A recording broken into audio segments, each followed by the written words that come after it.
Hey, welcome back. Did you miss me while I was gone? I did. I miss you between the meetings,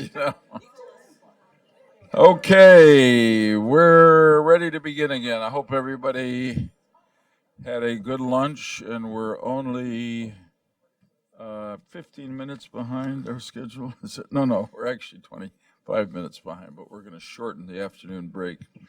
Thanks very much to our two panelists, one of whom looks suspiciously like somebody who's an ex officio. This panel is on medical countermeasures and diagnostics, and as was indicated earlier, we feel like diagnostics is an area that we haven't really much focused on, or not enough, and we thought this would be a good opportunity to do it. So we have two great witnesses. The first, a formation familiar face, is Dr. George Post, who is an ex officio on our panel and been a great help to us, chief scientist at Complex Adaptive Systems Initiative and Regents Professor, the Dell E. Webb Chair of Health Innovation, and former director of the Biodesign Institute at Arizona State University. A lot more I could add to that, but a real authority in the field, and we're really delighted that we're going to hear from him in this capacity today. And Dr. Jeffrey Ling, MD, PhD, Chief Executive Officer of SunQ LLC, Professor of Neurology and attending physician, neurocritical care at Johns Hopkins Hospital, founding director of the Biological Technologies Office at DARPA at the Department of Defense. Really, there's a lot of expertise in front of us. So thanks for being here. And Dr. Post, we'd love to hear from you now. Thank you, Mr. Chairman. Recommendation number 30 from the Blue Ribbon Panel report in 2015 and Section 351 of the recently released U.S. National Biodefense Strategy, as well as many other reports, identify the importance of diagnostic tests across the entire bioincident response and recovery spectrum. These objectives, while cogent, reflect the obvious but all too often underemphasized and certainly underinvestigated principle that faster detection saves lives. History teaches us that the first clue that a bioincident is unfolding is likely to be when an unusual pattern of infectious disease suddenly appears in hospital emergency departments or on farms, and proficient mobilization of preparedness actions then depends on the speed and accuracy of diagnostic confirmation in these settings. Achieving this level of capacity depends on a number of critically interrelated elements. First of all, alert physicians and veterinarians identifying that an atypical event is occurring. Second, the assumption that a diagnostic test is available, which is not always the case. The availability of laboratory resources and trained personnel to conduct the test in a safe manner. And as we heard this morning, in an area in which diagnostic testing, at least in the G7 countries, will largely be based on genetic sequencing, by analogy with fingerprint testing, we need to identify and match the pathogen that's suspected against a large database of genetic fingerprints from pathogens around the world. The construction of these databases is far from straightforward and also requires substantial computational scale and sophisticated analytical expertise. And as we heard this morning, bioinformaticians and data scientists are in very short supply to undertake this exercise. Once definitive diagnosis has occurred, rapid mobilization then depends also on the existence of an information technology infrastructure to disseminate information quickly at a global, national, and local level.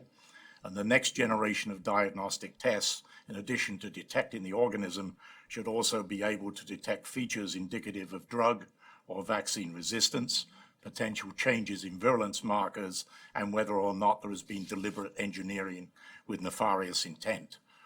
These seemingly straightforward requirements are in fact deceptively complex. Many aspects of the sophisticated R&D which is now needed to develop multiplex, multi-agent diagnostic testing are of comparable technology to drug development. but even if not breaching the $1 billion mark, nonetheless may involve sunk costs of anywhere between $100 and $200 million for the companies involved. And at the same time, I think it's interesting to note that the longitudinal prize initiated by the UK government just issued a report this week which documents the decline in investment in diagnostic technologies for infectious disease. As we heard this morning, the most important advance in infectious disease diagnostics in the last 5 years has been the shift away from culturing organisms to be able to identify them by their genetic signatures. This has the great advantage, it is organism agnostic. In short, any organism can be profiled. You can profile multiple pathogens and detect subtle changes as new variants emerge. But despite the transformative power of this sequencing, the cost and complexity of the technology still remain as barriers to routine adoption, including many US public health settings, yet alone in low resource settings overseas. These barriers will undoubtedly fall with progress and transitioning to increasingly automated sequencing equipment, with the ultimate aim being portable handheld devices of this type for use in austere and low resource settings. But in addition to the immediate and optimum management of initial cases, diagnostics are at the core of population triage to distinguish the infected from the uninfected. This is absolutely critical in prioritizing the allocation of finite medical countermeasure tools and in implementing relevant quarantine and other containment actions, all the more so in settings for which no drugs or vaccines are available. Effective diagnostic identification of non-infected individuals represents an invaluable community mitigation measure to reassure the worried well, who, particularly with media amplification, could all too easily overwhelm medical services and fuel public panic. Assuring the safety of imported food for human consumption has long been part of public health, but in the agricultural sector there is a growing recognition that animal viruses can survive in animal feed ingredients for substantial amounts of time. Most recently, in the context of the ongoing African swine fever outbreak in China, there's evidence that the virus can survive for at least 30 days in transoceanic passage. Another often overlooked importance of diagnostics is in monitoring the effectiveness of decontamination protocols to allow safe reoccupation of buildings, the disposal of infectious waste. Not exactly a cocktail party fact, but the average Ebola victim will actually generate something like 74 liters of waste to be managed. So you begin to amplify that as a waste disposal problem. Mortuary procedures, safe mortuary procedures, and disposal of infected animals and plants in agricultural bioincidents. Detailed diagnostics data on the genetics and other molecular features of pathogens are not only essential for containment activities, which I've just outlined, but if nefarious origin is suspected, then advanced molecular data will in fact be the principal evidentiary basis for forensic analysis and attribution. And it's important to remember, in the case of a major bioincident that extends over weeks or months, surge production of diagnostic tests will be vital. This is currently a major gap, with inadequate interagency coordination within government and insufficient market incentives for the engagement of the private sector, particularly in the case of very high complexity genetic and other molecular tests, and also to invest in the development of devices of this kind. But notwithstanding the primacy of diagnostics in the detection and management of an overt bioincident, innovation in diagnostics R&D is also crucial for building upstream biosurveillance capabilities. As we've heard, the goal of biosurveillance is to detect and limit threats at their source, to mitigate epidemic pandemic spread, identify zoonotic spillover from animals to humans, or avoid major dislocations in the agricultural economy and the global food chain. In the joint external evaluation exercise implemented under the international health regulations, the US scored predictably high in most dimensions of public health, but among the 8 lowest scores were diagnostics, and shortcomings were highlighted specifically to emphasize the need, I quote, to build surveillance systems for priority zoonotic diseases and pathogens, and to build animal and public health laboratory capacity to detect and characterize antimicrobial resistant pathogens. And as the panel has heard, this is the concept of One Health, the intimate linkage, not just on the basis of zoonotic disease, but broader issues of human health, animal health, and ecological health. We currently have an inventory of 1,400 human pathogens, with 335 new emerging infectious diseases since 1940. Project PREDICT, the Global Virome Project, and the DARPA PREEMPT program have now identified over 1,000 viral species with the potential to be zoonotic risks, primarily coming from reservoirs in rodents, bats, and primates, and therefore targeting new biosurveillance capabilities to particular hotspots to monitor such spillover is particularly critical.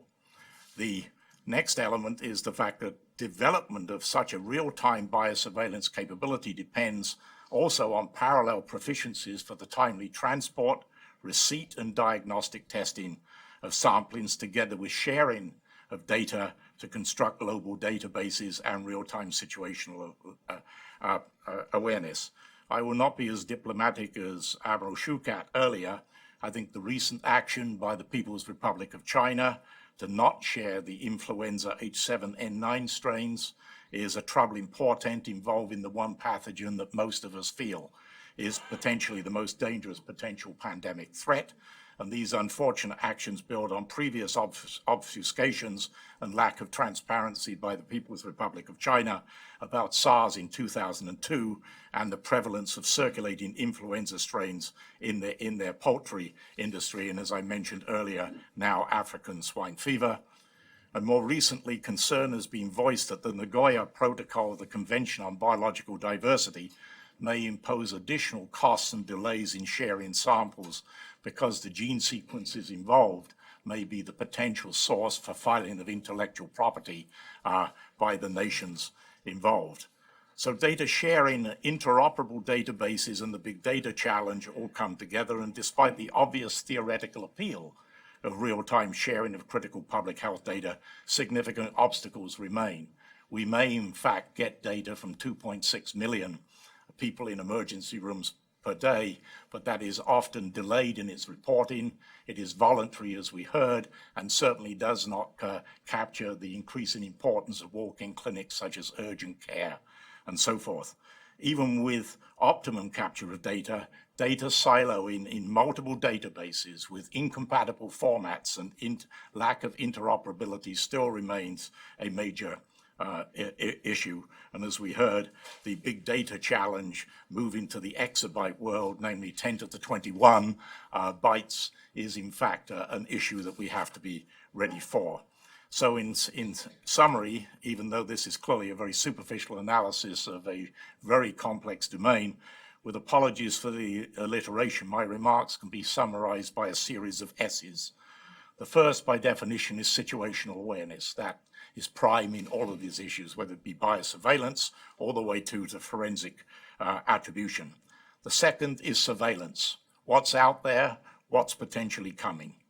The next one is speed to detect, to have turnaround times of less than an hour.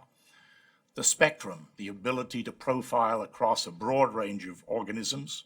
Sequencing, gene sequencing, both at point of care and point of need. Simplicity at another level, particularly in the developing world where we would like to have remote handheld detectors.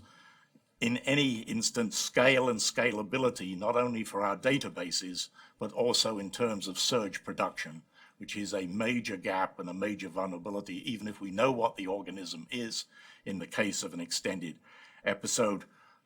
Security of our databases will become increasingly important in an era of synthetic biology, in which one wants to make sure that data on new variants of serious pathogens cannot in fact be quickly exported.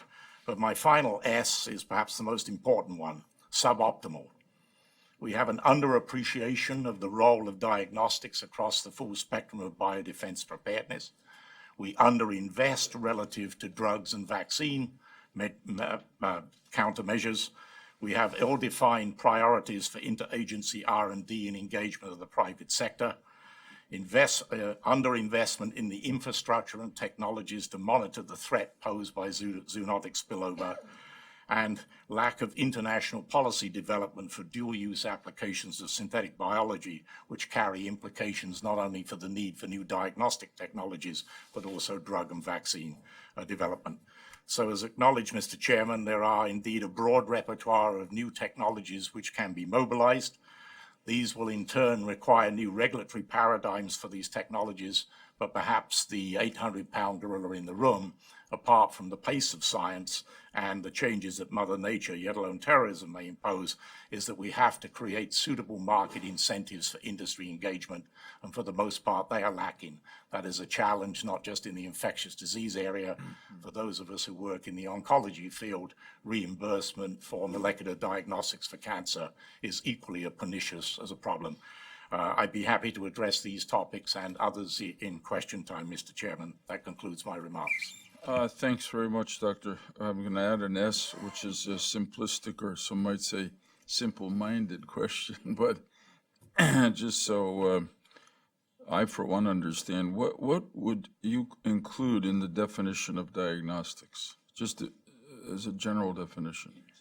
Anything that detects the organism, so that can be a lab-based test, it can be a wearable sensor, it can be a dipstick test, anything, in short, that enables you to detect that an organism is present. Right. Ideally, you would like to know additional features, but it's that trinity of classical laboratory diagnostics, right, increasingly wearable sensors or mobile sensors in devices, and you could even argue that elements of digital diagnostics are beginning to emerge through internet biosurveillance capabilities in terms of syndromics.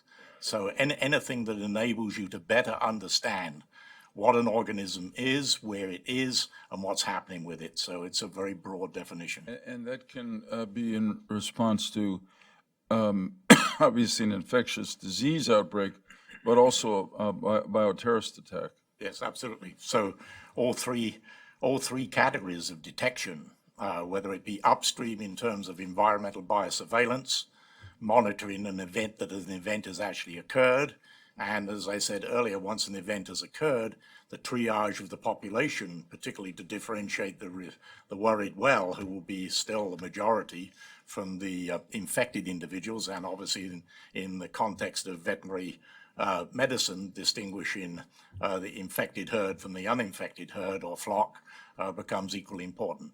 Great, thank you. I should have said first that when at college they had a special track for people like me in satisfying liberal arts requirements, which was called Science for Non-Science Majors. So thank you, I understood. And Dr. Ling, thanks for being here. Thank you, Senator. Thank you for all your service. Oh, absolutely, Senator. It was my honor and privilege. It is really my honor to address you, this august panel. Oh. There you go. Is that better? Yep. All right. So thank you. So I'm going to address this issue based upon my experience at the agency called DARPA, the Defense Advanced Research Projects Agency. So at DARPA, we like to look at these kinds of problems the way Director Arthur Prabakis said. DARPA does science to build capability. It doesn't do science to do science, but to build capability. I like to look at it another way. When I was at the agency, we were looking ways to say yes. So if we have a serious problem at hand, how do we say yes to addressing these problems? So in the world of biodefense, and of course I am a retired Army officer, and I will tell you that it's the most chilling to me. Of all of the threats, it's the most chilling. I'll tell you why that is. Because biology does two things. It fights like hell to preserve self, and it fights like hell to preserve species. So if you turn something loose, it's going to fight like hell to survive and to sustain its progeny. This is a terrible thing. A nuclear attack is a one-time flash, but a bio thing can roll on and on and on and on. Look at Ebola. It's going to come back again, and it'll come back again, and it'll come back again. That is what biology does. So DARPA felt it was serious enough to start its own office, the Biological Technologies Office. And so we addressed the biodefense problem looking at it like this. There's going to be a threat. We have to identify it. We have to rapidly respond, and we have to sustain our response if we're going to win. So we have those 4 elements to it. And within those 4 elements, number 1 is obvious you want to prevent it. Number 2 is you want to diagnose it, the purpose of this particular panel. Number 3, you want to be able to treat it. And then number 4, beyond that, you actually have to sustain it. And that basically means is you've got to figure out a way to manufacture whatever the heck it is that you're using. And the second thing is you've got to make it through the regulatory pathway. That is a fact of life. You have to figure out how to do that. And DARPA actually addressed all of those elements. But let's focus now on the diagnostic, which is really what you wanted to talk about. So there is the goal of always identifying the virulent pathogen, whatever it may be, a bacteria or a virus or what the heck have you, so that you can appropriately respond. However, there's more than that. How can you first identify that there's a tsunami coming your way? What are those sentinel features in the ecosystem that is letting you know that there is a tsunami coming your way? The hurricane, as it were. And so one of the DARPA programs was called the Chikungunya Challenge. And that was, in fact, to look at those elements within the ecosystem that allow you to predict the spread of a pathogen while it's starting. That, in other words, it's starting in Thailand and it's working its way across Asia into Europe and then ultimately to the United States. Is there a way? What are those sentinels? And so that was from the Chikungunya Challenge. The second one is, of course, in the diagnostic world, is do you have a box that ultimately when it gets here, that you have a way of doing these diagnostic testing? You had heard eloquently from the previous panels of the diagnostic laboratories that exist in the United States. They're in hospitals, they're business, and on it goes. They're really slow. They're not going to be at your port of entry. They're not going to be with your first responder, and they will be in your emergency department, but we've all been there. 3 hours later, they're telling you you're having a heart attack. Well, thank you very much. Right? Where's the undertaker? So what we have to have is a box that's right there. It is not the difficulty of the test, it turns out. What's the long pole in the tent? It's not the difficulty of the test. Immunochemistry is well worked out. Polymerase chain reactions well worked out. It's the preparation of the specimen. You want to be able to spit into this machine and it tells you you're sick, like right away, or put a drop of blood, or put a drop of urine in there. It is that pre-processing that takes hours, and that's what DARPA is focused on in the ADEPT program, is to find ways to fast create ways to process that material so it can go directly into a machine, and that machine can then spit out your answer. It's the pre-processing. That's the long pole in the tent. That's what DARPA looks for, is what are the long poles in the tent. What about once you have somebody sick in front of you? What do you do? Well, a couple of things. Number one, if it's a virus, the best thing maybe is just to leave them the heck alone. Because as we all know, we've all ridden the subway, we all have children and grandchildren, and they sneeze on you. It doesn't mean you're going to get sick. So if you don't get sick, you don't worry about that person. The person you worry about is the person who's going to get sick and the person who's going to shed the virus, i.e. be a typhoid Mary and spread. Are there ways to detect this? And the answer is yes. The Prometheus program and the PhD program, which currently are ongoing, in fact, have already identified that they can actually do this. They can actually predict way in advance of expression of symptoms, shortly after exposure, that this person will get sick, but this one will not. They've both been exposed, but this one will get sick, this one will not. Furthermore, this one who's going to be sick, I can tell you when they're going to get sick, and I can also tell you when they're going to start shedding viruses, i.e. be a typhoid Mary, so we need to lock them up in their house. This is work done by Jeff Ginsburg down at Duke University, so he's not a bum, he's actually at Duke. So the UNC people, please don't know if I'm not sorry to offend you, but they've shown it, they've published it. Even better, they've shown that if you treat these people when you know they're going to get sick, they won't get sick. And you only have to treat them with a single day's dose, not 10 days doses. Why? Because the viral load is so low. So these are the benefits of during the early diagnosis. What you've done, understand what I said, by only having to treat for a 24-hour period rather than a 10-day period, you've just increased your supply of therapy by tenfold. That's what you've done. You've increased your supply, so logistically it has a benefit. So the diagnostics is definitely worth. So those 3 elements, the prediction of the ongoing tsunami, i.e. the Chikungunya Challenge, the identify of the person who's going to get sick, and that's the one you need to concentrate on, that's the one you need to treat. The walking worried are now absolved and they can move on. That's the PhD program and the Prometheus program. And then the mobile analytic program, which is the box that you ultimately need for your forward first providers. I don't want to discount the other elements that we had talked about. I know I don't want to take up too much of your time, we're a little bit behind, but I want to point out that the sustainment issue is a serious one because our peer adversaries, in fact, do control our supply of many of our medications. Tetracycline is not made in the United States. Cipro is not made in the United States. Those are two very important antibiotics that we use today to meet them. They're made elsewhere. Tetracycline, I mean, when I was a kid, admittedly, that was a long time ago, but when I was a kid, tetracycline cost about 6 cents a pill. 6 cents a pill on things. Go look today, right now, go Google it, and you'll find out that a bottle of 500 tetracycline tablets, you can order it online, costs $1,800 a bottle. That gives you a flavor of what happens when our peer adversaries have control over our manufacturing capability. DARPA recognized us. We started the battlefield medicine program so that you can build a machine that can make medicines on demand. That's doing very well. We have two, one that will make the Cipro and tetracycline type medicines, and Biomod, which is will make the protein-based ones, such as a vaccine.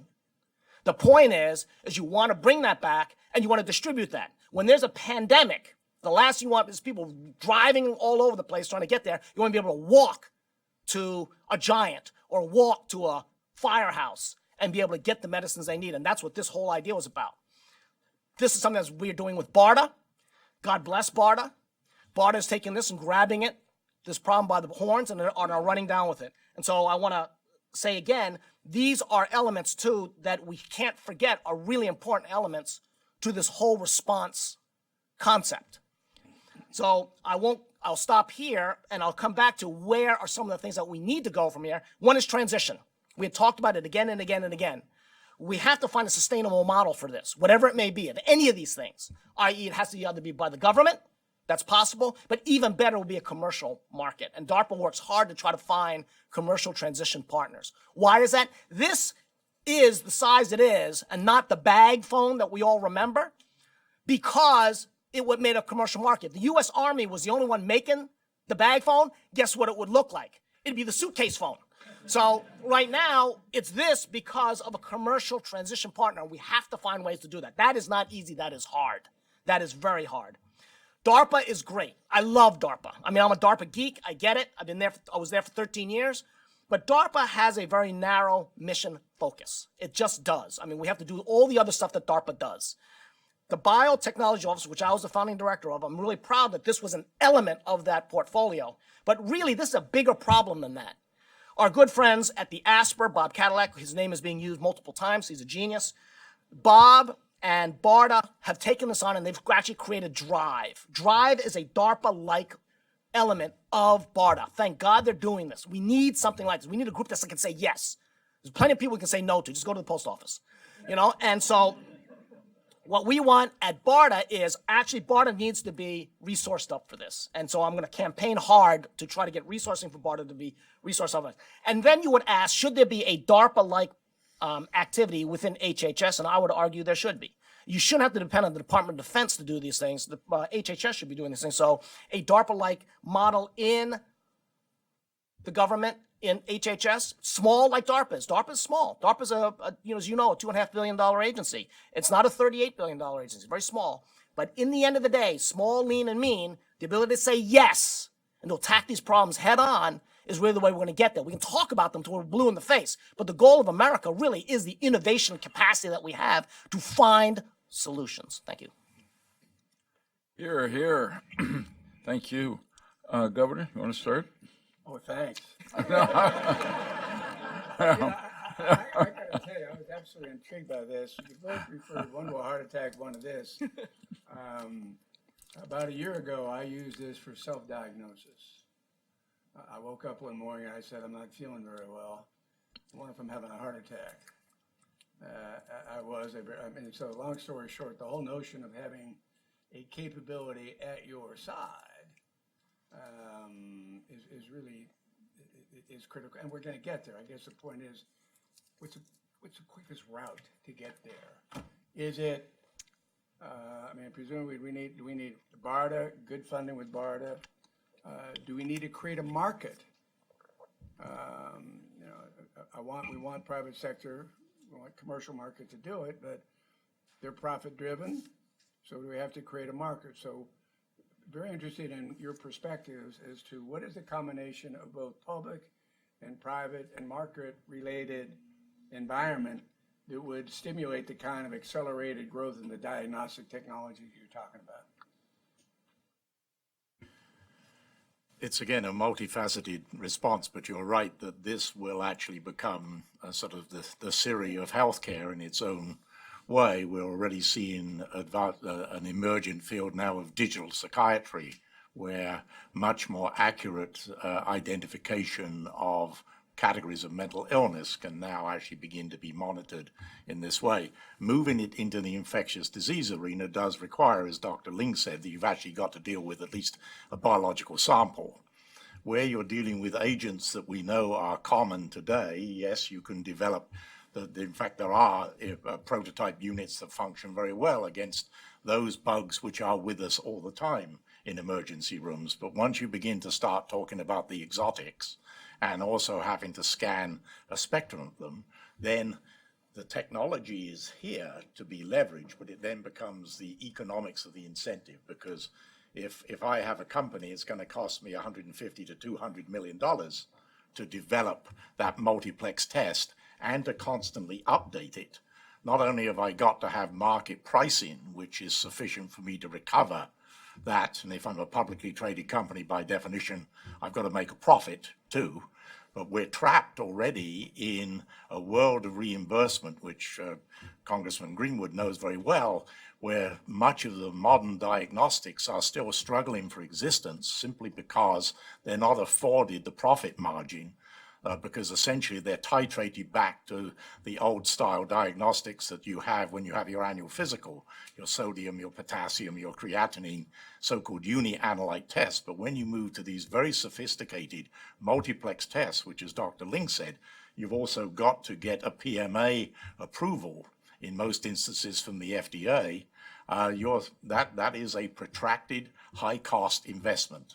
And without the level of reward for investment, it's exactly the same situation that we faced with antibiotics. I was chairman of R&D at SmithKline, then the biggest producer of antibiotics in the world.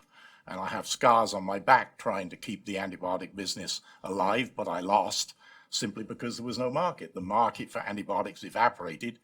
It was clear, I made the statement in 1995, we will be facing massive antibiotic resistance problems circa 2015, because as Dr. Ling said, this is just nature's evolutionary cycle at work. So now we're hunting for new antibiotics, which with the fairest wind in our back will be with us 2018 to 2022. When those are here, we need to start thinking about the antibiotics of 2040, because we will have a resistance cycle that will repeat. But coming back to that, so market incentives eroded antibiotic R&D, hence why we're in the problems today with antibiotic resistance, and absent suitable commercial incentives to develop diagnostics. I made reference to oncology. That's a very rate limiting factor in the development of sophisticated molecular diagnostics in oncology today. In infectious disease, the problem's even greater. It's really about risk. It's always about managing risk. And so we do have to engage the commercial private sector. That is absolutely true. The only way this is going to sustain, it can't be sustained purely on government. However, the government can help that transition into the private sector. And the way it does that, very simply, is reduces the risk of the upfront part. That we're trying to say is that when you develop any of these things, a diagnostic test, there's a development cost, we get it. But subsequent to that, there's also regulatory cost. And that is because the FDA has to do their very important work. We all celebrate what they do, but that comes with a cost. If you can reduce those front-end costs, it makes the transition much easier. And you reduce risk, of course, to the commercial entity that's going to take it on. It will get through FDA because the government's helping fund it going through that process. So that's why I say that for Barda, which is trying to do all of this honestly on very, very little money, it would be very great if we could somehow support Barda and the ASPR R&D budget up a little bit more. I'm not saying make them, $20 billion agency. I'm saying, they have 500 million, give them another 500. I mean, that's dust compared to some of the things we talk about for something like this. And we don't have an equivalent of a DARPA at HHS. I think that we really should. I think that would be, something that would be, and remember, all of DOD as big and monstrous as it is, DARPA is only a $2.5 billion agency compared to everything else that they do. But look at what they've achieved. And I'm just saying that this is kind of where we need to be, because it's the only way we're going to make it palatable for the commercial sector to take on. The commercial sector will sustain it. They'll carry it for the next 10 or 20 years. That's awesome. The government should not do that. That should be in the purview of the commercial sector. But we just have to make it so that they can carry it over, so the upfront risk and cost is reduced. So, If I may, Mr. Chairman, I Yes, would just endorse what Dr. Ling said with regard to Barda. It has been the one group that has been prepared to exhibit innovation in the diagnostic space and made requisite investments that, in fact, then bring and working with the private sector very effectively. So, and neither of you think that we need to alter Barda. In other words, that the basic Barda model is a good model. It just needs to be better funded. Is that right? So they just started something called Drive, which is their new element. That is their innovation their innovation unit.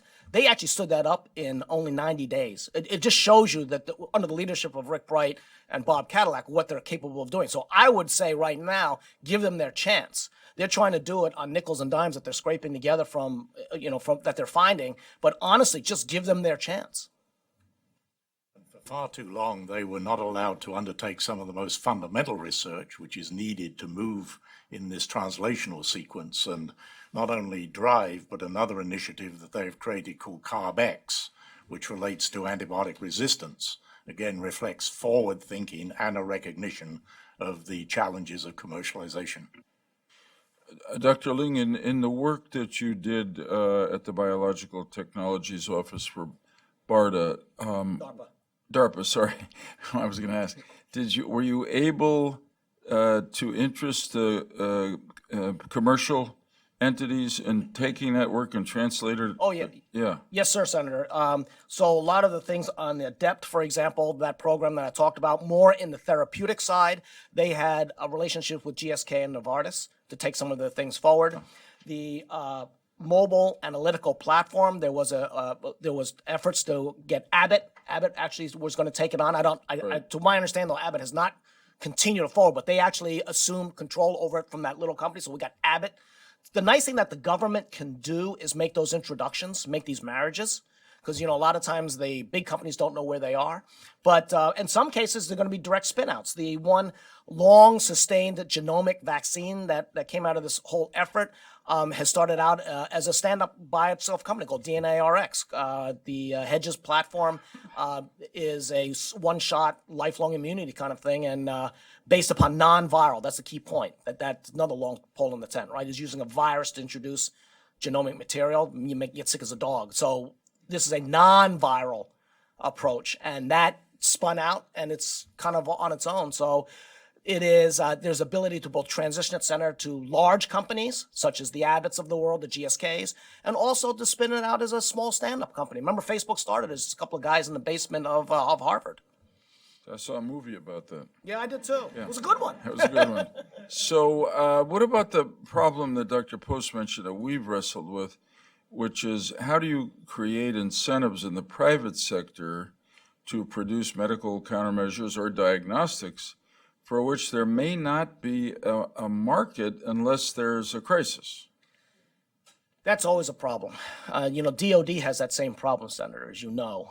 So DOD, when we were at DARPA, so the other part of DARPA that's building weapon-based systems, for example, there's really no commercial market for it, at least certainly not an ethical commercial market for it. So how do you sustain those markets? It does exist, For example, I'll give you a so for example, manufacturing technology, the Mantech office, right, underwrites the creation of the brick and mortar necessary to build certain elements of the industry. And then second, they also look for ways that the government can also help underwrite it as being a customer, for example, of certain pieces of this equipment, not other than the missile itself, some elements of the missile, for example.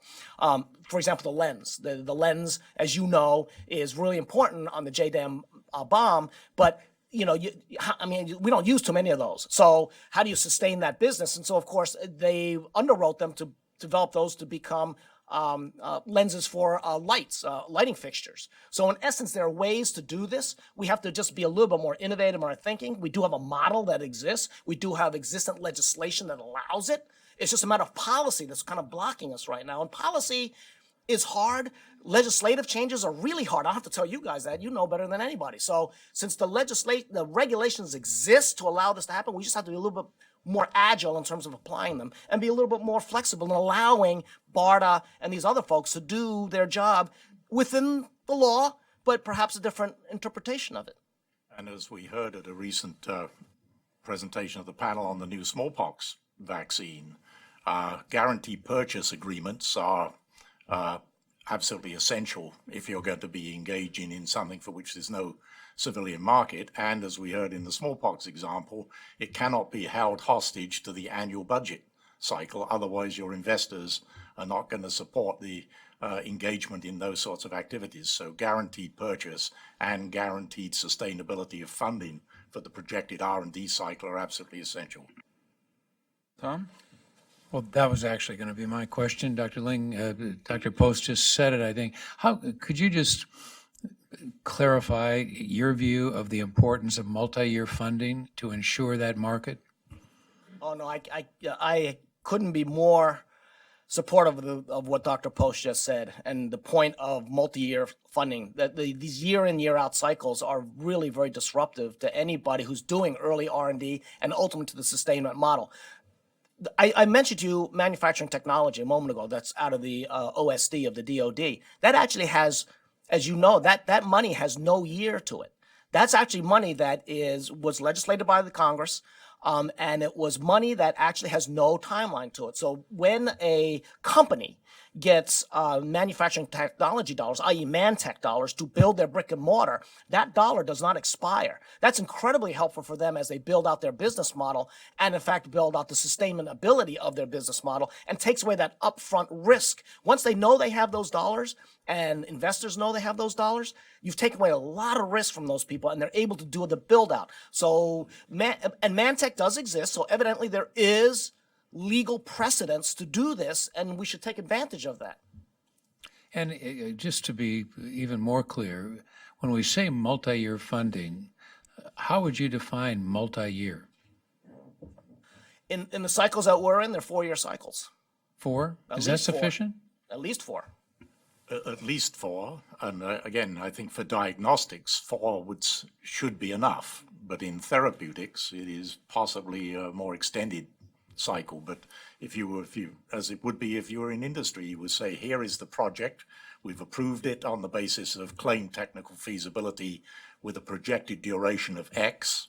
And then you add to that what you think should be the time for regulatory review, and that should be the cycle. So for certain products, it could be 2 years plus regulatory time. For others, 4 years plus regulatory time. In the therapeutic cycle and vaccine cycle, it may have to be longer. But the point that I was trying to make, Senator, is that if, I as a government contract officer and I put money against this line, if it doesn't expire, if it doesn't have a sense to it, I could literally put 4 years worth of funding against that line and then say, look, it doesn't expire at the end of 1 year. Because we do have to abide by the cycle of the federal budget. Totally get it. But that's the way you could do it without having to disrupt the whole idea of the yearly cycle of the federal budget. You can put money in there, it won't expire, Right. a la Right. manufacturing technology dollars do. And that way you don't have to create new legislation at all. Right. Well, we do it we've done it before. We can certainly do it here. Yeah. Could I just go back to the conversation just a moment ago on the comparison between Barda and DARPA? I've always looked at DARPA as sort of one of the best examples of what research can do with a government sponsorship and just the extraordinary efforts. And I congratulate you, Dr. Ling, on the amazing work done there. But you said that today Barda still has a number of impediments that keep it from becoming a DARPA. Could you just be more specific with regard to what those impediments are and what we'd have to do to make Barda a DARPA in the same realm that it is today? Yeah, certainly. There's really only two things that I would say. Number one is philosophy, and the second one is budget. Philosophy. Philosophy. DARPA goes in with the attitude that at DARPA, you'll like this. We ask, first question, whenever somebody wants to do something I always ask, is it cool? If it's not cool, don't do it. I don't care how important it is, it's got to be cool. All right? An invisible airplane, that's cool. We should do that. Definitely do that. The stealth technology, right? In my world, a brain-controlled robot. That's pretty cool, all right? So that was, of course, the prosthetics program. But the point that's a very different philosophy because that's a question of asking, what do you want? What do you really want? Not what is possible and not what's probable, but what is it that you want? Right? So that's the first. So it's a different philosophy. And then the second part is if it's cool, then by golly, say yes. Find some way, come hell or high water, to say yes. Because any fool can say no. Right? I mean, that's the easiest thing. No, saying no basically absolves you from doing anything. No, let's go home. All right? But yes is hard. You've actually got to figure out now how you're going to do it. So that is DARPA's philosophical attitude, is how do you say yes? And we struggle a lot to say yes. Other federal agencies don't share that same philosophy. Look, we're all feds here. We get it. But the point is that's the very first step. Barda, to their credit, is doing that transition. They're pivoting towards that. They do have a lot of legacy things they have to deal with. I get it. But DRIVE, to me, is an example of where they're trying to pick out a section and say, we are willing to take the risk. We're willing to find the cool, and we're willing to find the way to say yes. That's what DRIVE is. But DRIVE's second big problem is they have limited dollars. They're trying to take on biodefense. I mean, this is not a little problem, right? I mean, so with that big problem, they need an adequate amount of resourcing to go take the risk. Because when you take risk is really when you're going to push the boundaries, but you have to accept it. You're going to fail sometimes. And you don't fail because you're stupid, and you don't fail because you're lazy. You fail because the science is hard, and that's okay. That should be okay. If you don't swing for the fence, you're not going to be the home run hitter. But is it even possible to say yes with such limited resources today? No, that's just it. So, I mean, they're dealing with $20 million. I mean, they had to carve this out of they're not a wealthy agency by any stretch of the means, right? And they have this big problem they're trying to attack. I mean, Bob Cadillac is a genius, but he's not a magician. I mean, it'd be great. It'd be great if he was, Harry Potter and could, ding, and there we go. But that's not going to work that way. So, got to give him the resources. I mean, Bob Cadillac and Rick Bright, just give them the resources. And if you believe that they're going to squander it or silly, then why did you employ them, right? I mean, first things first. If we really believe they're as wonderful as they are, doing the job there, then we should adequately resource them. That's one thing DARPA does. Pick the brilliant people and resource them, because the best way to damn someone to failure is to resource them. So I would argue, seriously, and I'm sitting in front of you, and I will say in open forum that I believe that the Barda, the ASPR R&D budget should be doubled. Absolutely. I think it would be an incredible good spending of money. It's not a huge sum of money relative to the things we do. It's not $1 billion. It's under $1 billion. But what they could achieve with that would be what we're talking about, Senator. Well, Dr. Ling, I just wish you had a little more energy. I mean, But I think adding to what's already been said, there has been a turf and rice bowl issue that Barda has had to face, namely the belief that the front end of innovation is only going to come from NIH and that they only pick it up after that's occurred. They're now getting into the early stage, which is where they need to be, because that's where the true innovation is going to come. And they may have to ask for forgiveness, even with an expanded budget. But the bottom line is the fact that, somewhat provocatively, NIH has not been the source of innovation in this particular field. well, thank you both. Thank you, Tom. Jim? So should I assume then that DARPA's working on maglev skateboards? They're very cool. Something closer. A closed session, we'll talk about it. So we talked about some of the challenges to in bringing forth the new diagnostics, reimbursement challenges, scientific challenges. Talk about the regulatory challenges, because George, you talked about could be $100 million, $200 million cost. And as we know from the drug developments, and most of that's spent in clinical trials. And I'm interested, I probably should know more about this than I do, but how do you demonstrate efficacy in front of the FDA for surge diagnostics and diagnostics where you have you can't use placebo, you have very low incidence of in terms of the patient population? Are there things that we should be thinking about in terms of reforms in the regulatory regime? No, I think it's often very easy to pick on the FDA, but I think certainly with Commissioner Gottlieb's flexibility, I'm less concerned about the issue of the regulatory framework. Excuse me. As you know, there are two categories, the so-called 510K and then the full pre-market authorization. The types of tests we're talking about are undoubtedly going to have to go to a full PMA. The challenges, I think, are going to be both for the industry and for the regulators is the fact that those tests are going to have to be constantly updated. So if you've got V1, V2, Vn, you're going to have to go back through the whole process again for V2, V3, Vn. I think we're seeing much more flexibility from the agency to accept that the V1 was the predicate, as it's called, and then these are refinements. You've got to demonstrate scientific validity, but you're not going to have to go back through the whole process. The other complexity that lurks is that many of these are also as much not about just the test itself in terms of its technical validity, in terms of sensitivity and specificity. It's also going to be increasingly linked with software.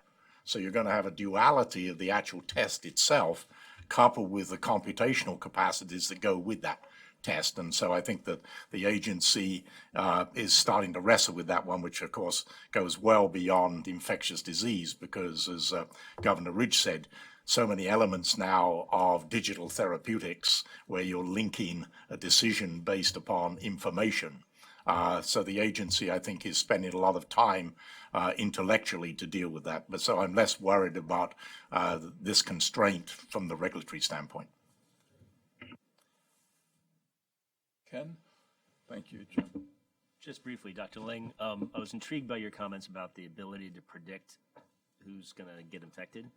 And if you could, in layman's terms, recognizing I took the same science class as Senator Lieberman, what are you referring to there? Yeah, so thank you, sir. What I'm referring to is that illness begins at the cell level. And then when enough cells get sick, the body starts to fail. I think that's the easiest way to put it. So is there a way to measure early on that these cells are starting to fail before the body does? And if you can determine that these cells are starting to fail, that means that you have many days before a large number of those cells fell, enough that you were actually getting sick or something. And so that's, in fact, how the Duke guys pivoted on that. It was really very ingenious. What they did is they said, okay, if cells are failing, the body's obviously going to try to fix it. They're obviously going to try to fix it. If they're successful in fixing it, you're good. If you're unsuccessful at fixing it, in other words, the body's chosen incorrectly on how to respond to this thing, and the body therefore will fail, and i.e. get sick. So there should be two pathways that can be delineated by doing these early measurements. And in fact, that's how they did it. And this is in the open literature, and they actually showed that they could do this. They had to go to England, by the way, to test this. You'll like this. They actually, the way they tested, they went to England, and they got a virus, H1N1 Brisbane, and they actually squirted it into people's noses. This is the truth. And so only in English would allow you to do this, I think. And so, and squirted in people's noses, and then they followed them. And they found that some didn't get sick, and some did get sick, and that's how they were able to identify these markers. And these markers are great because man is, only been on Earth about 50,000 years, and viruses have been around for like billions. The response is actually very homogeneous from you to me to Dr. Post. Our bodies respond the same way to viruses and differently to bacteria. And in fact, we respond very differently to one type of virus versus another. So this approach that the Duke guys had figured out is in fact really remarkable. And you can see the applications. And this is where we come back for viruses, obviously, that they'll tell you that, oh, these people are getting sick and they're getting sick from this, and they're going to, and this is how they need to respond. But also you could conceivably use that for things like cancer and heart disease and the like. So it's really, this approach toward biodefense has so many other potential applications too. So that's why I'm a little less worried about the commercialization if we can get them over the hump. So I will plead the fifth in terms of squirting stuff up at people's nostrils, this issue of the fact that, you know, by the time we begin to feel a little achy, you could use a different S word, when you're starting to feel ill, your body is already starting to send out signals with things like called lymphokines and cytokines at least 48 hours ahead of that. There are now sensitive assays for detecting at least 60 of those in the bloodstreams. As Dr. Ling said, it's also very important to be able to differentiate between viruses and bacteria so that you're not then just dispensing antibiotics like candy for viral diseases when it's going to not be of any value. Our colleagues in large-scale animal agriculture are far ahead of us in this regard, insofar as this is not exactly the most palatable version, but the large chicken farms actually have robots that go up and down the line doing a thermal scan on animals, and if there is any abnormality, the robot grabs the chicken, and I won't tell you about the rest, but the robot grabs the chicken. Our friends in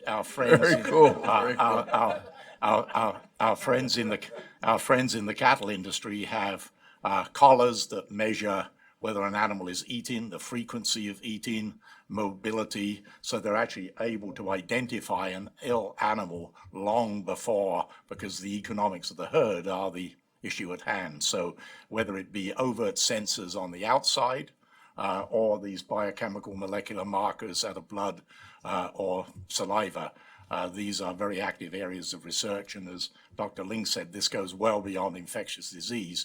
It enables you to pick up a number of other diseases in the pre-symptomatic state. Dr. Ling, earlier you said it would be great if HHS had DARPA type, yeah. So would that be in place of Barda? Oh, no, sir. No.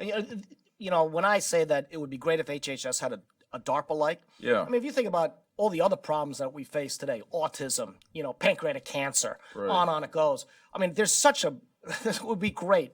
Because when I was at DARPA, all these people would come and they would say that these are horrible things. Pancreatic cancer, it's a terrible thing, right? We haven't, or glioblastoma multiforme, GBM, Yeah. right?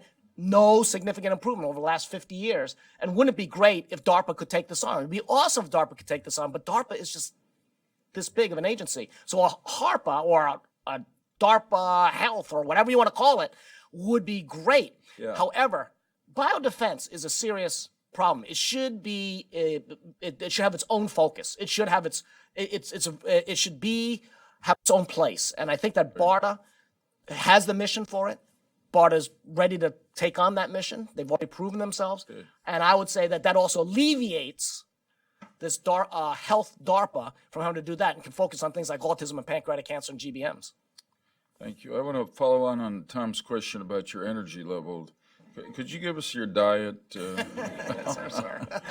This reminds me, Bob Dole used to say in the Senate about Strom Thurmond, who was then, 96, that he followed Strom around all day, and he did whatever Strom did.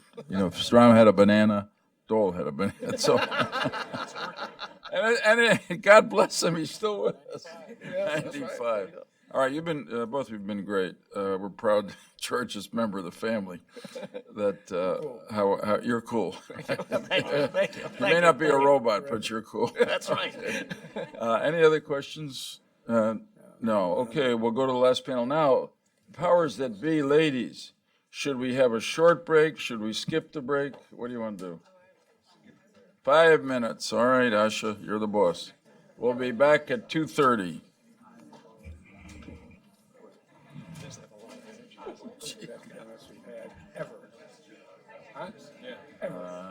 But yeah, Bob's, he's not.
No.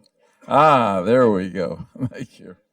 Okay, this is it's been a very productive, informative day, and again, I thank everybody. This is our last panel, a great panel on intelligence and information sharing. We have Kathleen Riley, who's U.S. Navy retired, senior professional staff at the Select Committee on Intelligence of the Senate, and former professional staff of the Permanent Select Committee on Intelligence in the House side. Duncan McGill, PhD, Lieutenant Colonel, U.S. Army, retired, Dean of a suspiciously named educational institution.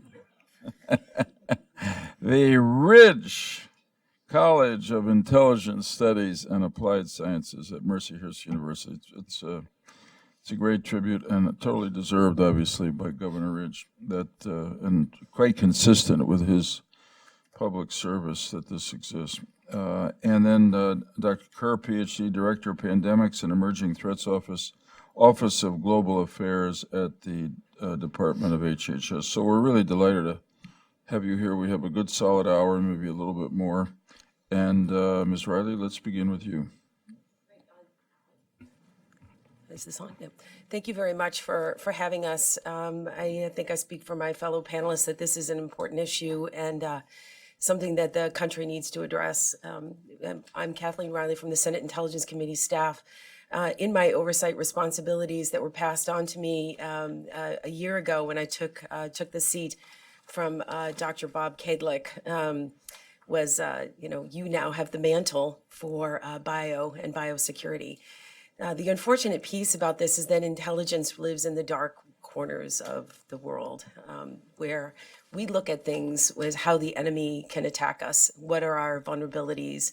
What are our susceptibilities? And how can we defend against those? How can we ensure that the American people and our allies are prepared for something that could be weaponized, or an issue where a foreign adversary would like to introduce a vulnerability into our ecosystem that could cause great harm.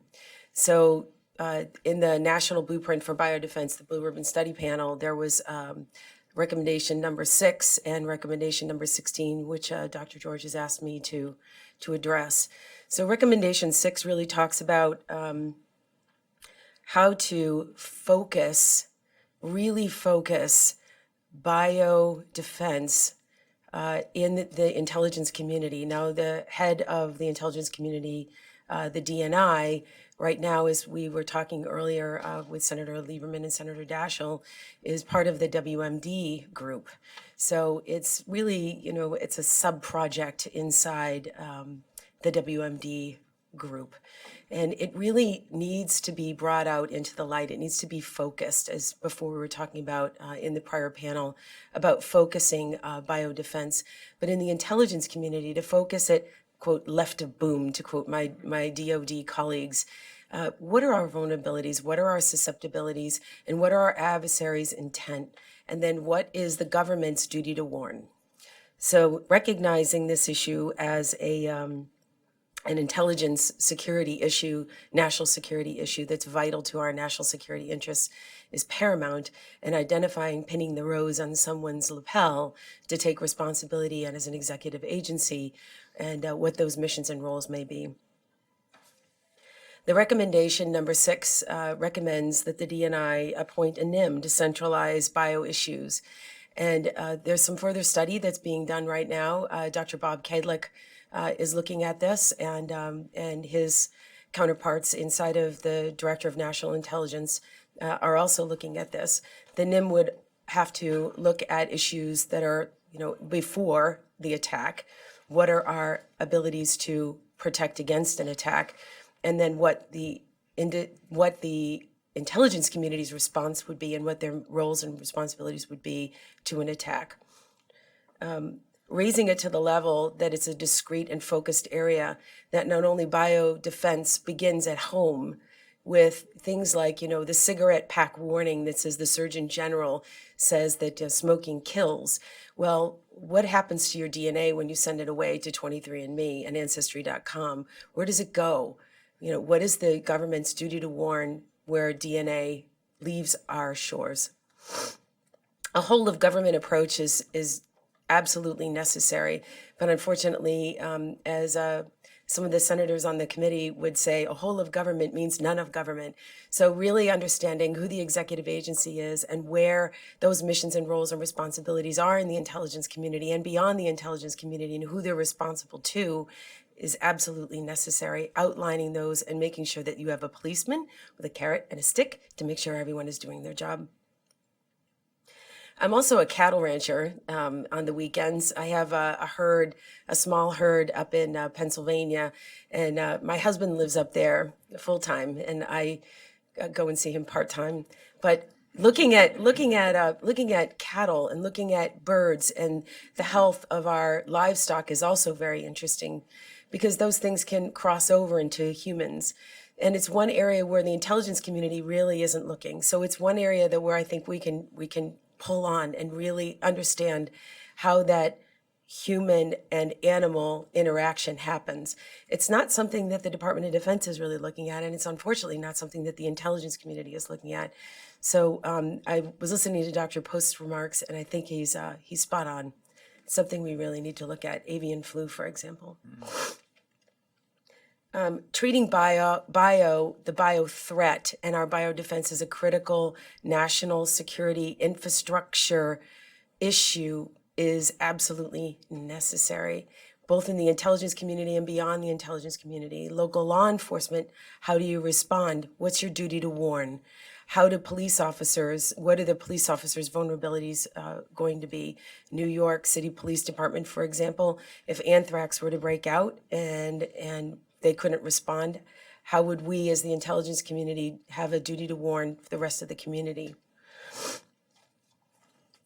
Recommendation 16 talks a little bit more about how do we ready our forces that are to respond. Again, the intelligence community, where is the duty to warn throughout the first responders and the hospitals and pharmaceutical companies and those that would have to react?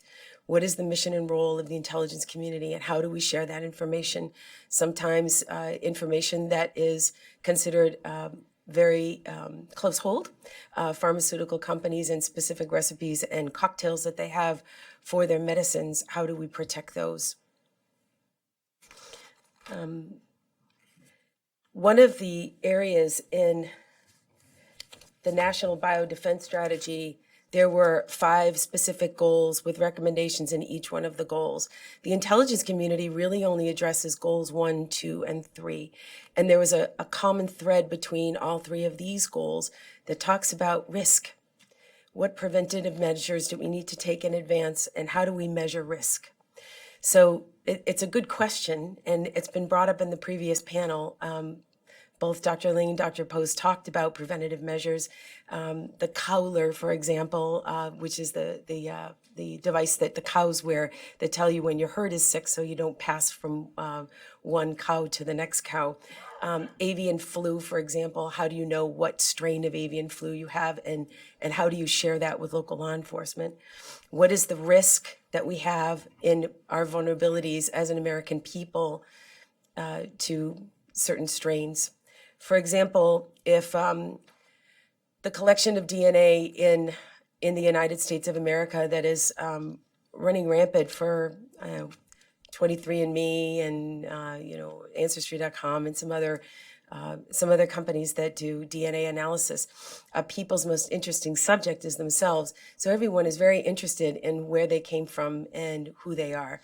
And we're probably the most diverse community in the world here in the United States of America, and that's a wonderful advantage that we have, but it also induces a risk. So what are the risks of having such a diverse community? Can a foreign adversary pinpoint and target a specific group of people in the United States and get them sick or hurt them in some way that maybe we can't really talk about here?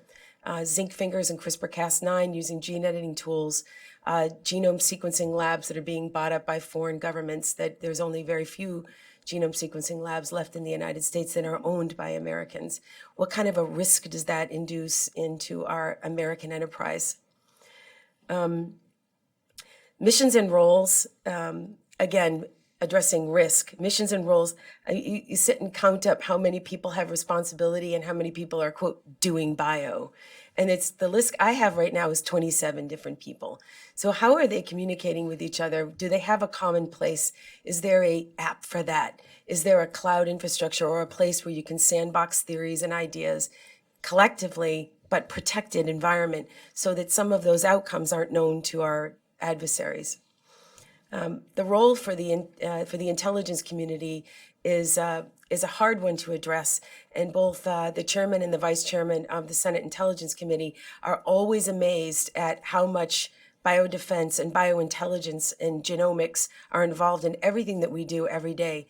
The problem is it does involve itself in every aspect of the intelligence community spectrum.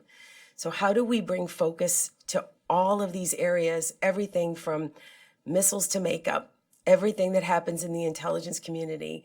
How do we bring this all together and focus it? The recommendation in the Blue Ribbon Study Panel says appoint an M. Pin the rose on someone's lapel and make them responsible. And this is an area that we're going to look into very, very seriously on the Senate Intel Committee. Thank you. Thank you. That was very helpful. We have questions, I'm sure. Dr. Dean McGill, thanks for being here. Thank you so much. Good afternoon, Senator Lieberman, Governor Ridge, and distinguished members of the Blue Ribbon Study Panel on Biodefense. It's an honor and a privilege to address you this afternoon on the topic of intelligence and information sharing in the complex, multidisciplinary environment of biodefense. For 35 years, I've been engaged in the complexities of weapons of mass destruction, first as a nuclear weapons maintainer in our Army, before moving on to explosive ordnance disposal and eventually countering proliferation. And in the last 13 years, educating others on the study of threats while in the National Intelligence University and now as Dean of the Ridge College of Intelligence Studies and Applied Sciences at Mercyhurst. During my journey, I found that the United States has two primary existential threats concerning technology. First, and the one we are most prepared to see, study, and understand are nuclear weapons, with the massive destructive capability and long-lasting residual effects. Complicating response to these incidents is the disruption and removal of our infrastructure for responding to them. The second, and the reason for today's discussion, are biological threats. Although not complicated by the impact from destruction of existing infrastructure, biological threats complicate response because of their impact on those that use the infrastructure, and in cases of replicating bacteria and viruses, the capability to extend their reach beyond the point of origin. Biological threats can occur from nature, which principally, I believe the health community is well focused, as we've heard much today. My focus has been on one of man-caused events surrounding bioweapons. The National Blueprint for Biodefense and National Biodefense Strategy are important steps in moving forward towards a comprehensive program. Intelligence into biological weapons is a complex, multivariable problem that cannot be understood solely by understanding disease.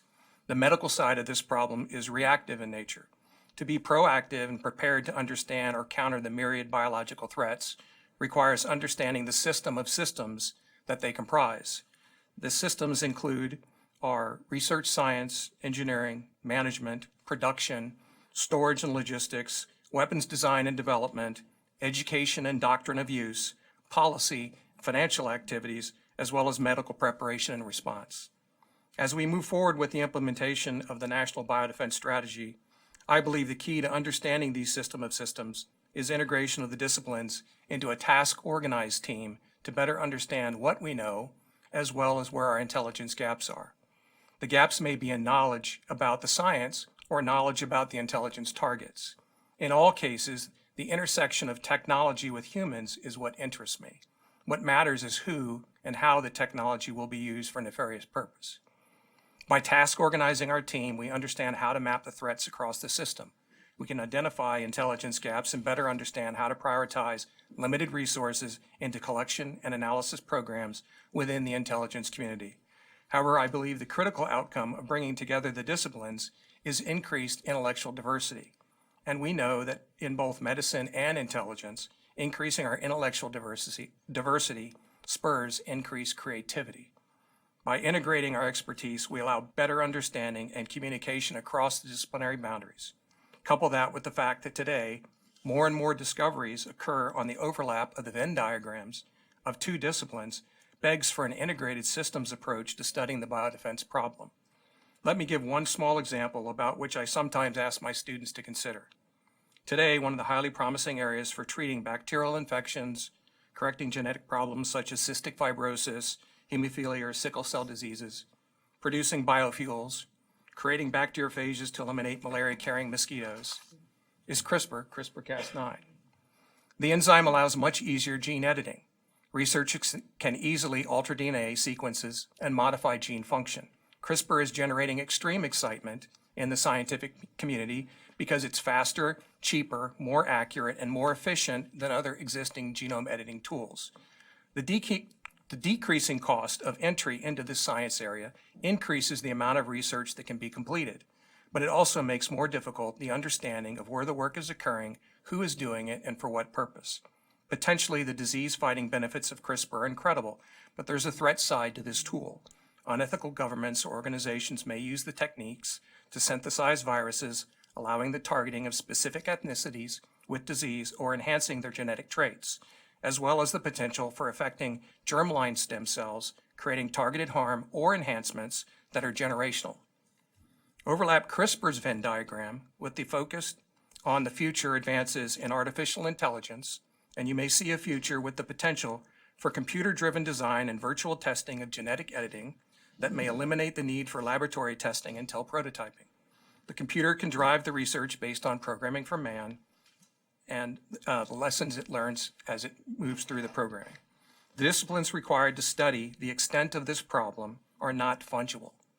Moreover, they are not fungible across the other WMD paradigms. We need a centrally coordinated capability to map, plan, prioritize, and finance the collection, analysis, and reporting on biodefense-related systems. Thus, assuming the appropriate priority and resourcing, a national intelligence manager for biological threats would have the ability to create that interdisciplinary team within the framework of a discrete intelligence topic while addressing bystanders and distributing assessments necessary for the enterprise. In addition, one of the components within the organization could be dedicated to intelligence sharing to all levels of our governmental structures with needed intelligence information. Thank you very much. Thank you. Thanks for your comments on the proposal for a national intelligence manager for biological threats. Needless to say, we're interested. Dr. Kerr, thanks for being here. You've had a lot of very relevant experience to biodefense, so we're grateful for your testimony now. Mr. Chairman and distinguished panel members, it is indeed an honor to be with you, and I really appreciate this opportunity to share my thoughts with you in seeking to advance our nation's biodefense intelligence efforts. I will state up front that my comments are my own views and with the experiences that I share, and do not reflect the position of the U.S. government departments at which I have worked or currently work. You asked the panelists to address the Blue Ribbon Panel's recommendations 6 and 16 to improve the management of the biological intelligence enterprise. It is with incredible remorse that I would posit there is no biological intelligence enterprise anymore. Your report notes that in 2005, the Rob Silberman Commission on the Intelligence Capabilities of the United States regarding weapons of mass destruction described in detail the failings and weaknesses of the intelligence community regarding biological threats. In Chapter 13, their report, they recommended that the newly created Director of National Intelligence, or DNI, quote, create a deputy within the National Counterproliferation Center, NCPC, who is specifically responsible for biological weapons to ensure the implementation of a comprehensive counter-biological weapons strategy and collections initiative, unquote. In August of 2006, I departed the White House Homeland Security Council's Biodefense Directorate to join ODNI and NCPC as the Deputy Director for Countering Biological Threats, and immediately initiated a review of the IC's policies and programs devoted to countering biothreats.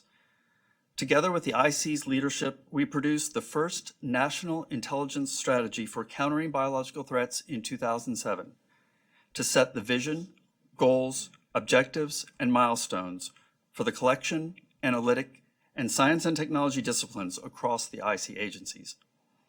I work closely with one of the most creative intelligence senior officers in the CIA, who had initiated and managed the Counter-BW program, hence referred to as CBW, where C stands for counter, not chem, since its initial funding in 2002 with full implementation in 2004. Together, we produced and budgeted a budget that mapped to the strategy's implementation plan, and with the DNI's Chief Financial Officer, the Office of Management and Budget, the National Security Council, and the Congressional Intel Committees, Congress appropriated a budget in FY 2008 that more than quadrupled the Counter-BW program's 2006 baseline to fund the new and enhanced efforts called out in the strategy. These actions address the Blue Ribbon Panel's recommendations 6A. In less than a year after the strategy's implementation, we had initiated several of the other recommendations from the WMD Commission's report, including the establishment of the Biological Sciences Experts Group, or BSEG, in February of 2007. The BSEG was a cadre of approximately 65 TSSCI-cleared non-U.S. government, public health, life scientists, veterinarians, physicians, psychologists, and law enforcement disciplines, just to name a few, who dedicated and provided advice and counsel on relevant to the IC's collection, analytic, and S&T disciplines. The BSEG physically met 6 times per year, and members were available to the IC for specific consultations outside of those meetings. Annual evaluations of the BSEG's utility to the IC components demonstrated success in bringing outside expertise into the IC's mission. These actions address the Blue Panel's recommendation 6B. As the enhanced efforts at collection and analysis bore fruit, we worked with the National Security Council in 2009 to establish the Senior Executive Biointelligence Briefing Series, or CBIBS, a monthly meeting of Assistant Secretary level and above individuals from over 19 departments and agencies devoted to countering biological threats. Seniors from multiple agencies from the Departments of Health and Human Services, including ASPR, NIH, CDC, FDA, Departments of Agriculture, Defense, State, and Commerce, to name a few, were briefed at the TSSCI level and above by analysts from the IC on counterproliferation, counterterrorism, and counterintelligence biological threats. This forum provided a direct exchange by which the consumers of biological threat information could ask questions of the analysts, exchange views on the intelligence based upon their department's mission with fellow seniors, and analysts could better appreciate the perspectives of their products' readers. These actions address the Blue Ribbon Panel's recommendation 6D. Implementation of the strategy was also having an impact on intelligence collection against BW. Prior to the implementation of the strategy, BW intelligence collection was a priority only in name. Significantly greater efforts were being put into other intelligence topics due to a variety of reasons, including the comparative difficulty of collection against BW, the greater interests of senior policymakers on other topics, and the inertia of long-standing collection platforms focused on non-BW issues. The strategy enabled this to change. The funding from the Counter-BW program enabled novel collection platforms. This, combined with more regular requests for information on BW issues from seniors across departments and agencies, raised the profile of BW intelligence collection, more effectively incentivizing the intelligence cycle and the collection agencies to leverage their finite resources against these difficult topics. By 2011, the strategy was being implemented, milestones were being met, and we decided to update the strategy in 2011 version to refine objectives and advance targeting efforts. I would state that at that time, progress was being made, and we had hope. Unfortunately, a confluence of circumstances beginning in 2013 started to bring down the enterprise we were trying to build. In April 2013, I was returned to the White House on the National Security Council Preparedness Directorate to address the novel strain of influenza that was circulating in China. Later that year, the CIA's Counter-BW program manager retired after a long and distinguished career. And little did we know that at that time, in FY 2014, the entire budget that we had worked so hard to acquire would be swept into other projects within the CIA. By the beginning of 2015, the Counter BW program would be at a budget level equal to when it was implemented in 2004. What did this mean? This meant that innovative collection methods came to a grinding halt. Analytic production on BW targets across the CP, CT, CI, and health security disciplines plummeted and has remained at all-time lows. Multi-sectoral and IC non-Title 50 collaborations were terminated. Programs to link non-U.S. government multidisciplinary experts with the IC officers, such as Biochem 2020 and BSEG, became in name only. The CBEBS Forum last met in late 2015. And at the same time, a decision by the Defense Intelligence Agency to enact a 50% reduction in force, a 50% reduction in budget to the National Center for Medical Intelligence irreparably diminished the capabilities of the only IC entity devoted to medical intelligence. The U.S. government has never recovered from the damage dealt to the Counter BW program from FY 2014 onward. Thus is the defense that I offer you for my opening hypothesis that there is virtually no biodefense intelligence enterprise anymore. If I could offer one closing comment or call to action, while noting that any new effort will effectively be starting from scratch once again, we did it once. We have a blueprint for success, and we have painful lessons learned for how to develop an effective Counter BW intelligence enterprise. But this time it must be sustained with leadership empowered with authority and resources commensurate to this gravest of threats. Thank you for this opportunity, and I will try to address any questions that you have. Dr. Kurt, thanks very much for telling us that story. That is not only very helpful, but it's very provocative, and hopefully together we can respond. I wonder if we should start where we normally end the questions and ask Ken if he'd like to begin. Also, just want to make sure you're paying attention. Just make sure I'm awake. Yeah, I'm after Dr. Ling, I'm going to be awake for 3 days. So I just want to just start off where you ended up. You said you have a blueprint. Has anybody, let's assume that we can marshal the forces to try to re-energize that effort. Looking back at what you did, have you done it after action, thinking, next time we do it differently? We have some lessons learned here? We certainly have. Share those with us either today or in the future if we're going to make recommendations along these lines? Absolutely happy to. You can't imagine how this has haunted several of us who helped that, because personally, I take it as a failure. Anything that is established that does not sustain or is not sustained by a person, I always thought, if I get hit by a bus, it should live on. The fact that this was so easily destroyed simply by moving the budget was shocking to all of us. And that is why the argument for creating an entity that has both the authority and the budget. I will say, we tried 3 times to create a NIM, and 3 times we were told no. The variety of reasons. One, we were told that you'd have to have a NIM for nuclear, you'd have to have a NIM for missile, you'd have to have a NIM for chem. It did not equal. We were told the second time that basically S&T covered the issue. The third time we were told that there are 12 NIMs, there cannot be a 13th. So there are many other lessons that could be shared in non-open forums. Okay. We'll follow up with you on those. Jim?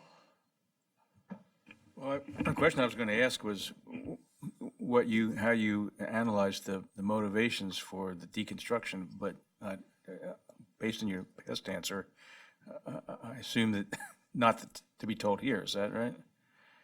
I mean, what's your analysis of why this fell apart and why it was? I mean, it's hard to believe it was malintent. So it was what was the driving force?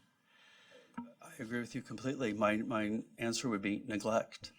When you looked at the I served under. And it came at transition administrations, right? So it's change of administrations. Is that what happened? No, actually in 2013, 2014, it wasn't. So no, it actually came, so for example, the directors under which I served in NCPC cared deeply about each one of the issues that were under counterproliferation. So having someone not only who was, your strong advocate to the DNI, but to the external face of the entire community was incredibly powerful. That changed in later years. And the thing that I think that came as the greatest surprise was that when we had fought so hard for the budget, and that the budget was being managed out of the program, and there was a phenomenal working relationship where DNI, we set the policy and standards, and then the program was actually administered across the community through a central effort, that worked, but only as long as those entities were in place. I think all of us were surprised by how easily the budget, which was not fenced, became poached. And basically in a single budget year, it just was swept away. So.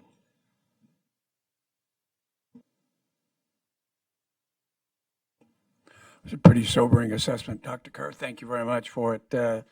McGill, in your testimony, you talked about the optimum biodefense intelligence analyst would be a product of a system of systems. I mean, if you really wanted it at all. And I guess I'm just kind of curious as to how we build out that capacity, because we talk about you need to understand the threat, you need to understand the actors, you need to understand the science. I mean, there's so much, but there's no school that gives you that multiple disciplinary system of systems integration. So what's the foundation for it? Intelligence analysis? So is it science? What is it? Yes, Governor. I think the key is the analyst. The analyst is the hub. The experts come from the disciplines. The analyst has the ability to translate that information that comes from the disciplinary experts and brings the disciplinary experts together to talk about where the threat areas are. But there's no single discipline that's going to understand the other's discipline, as you actually talked about. What you have to do is bring the folks together and have them work as a team to map out the system, to figure out within this discipline area, where are our gaps?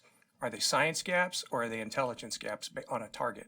And then you can, from that, using the analysts, using their structured analytical techniques and designs for building out ability to seek information, go out and find it.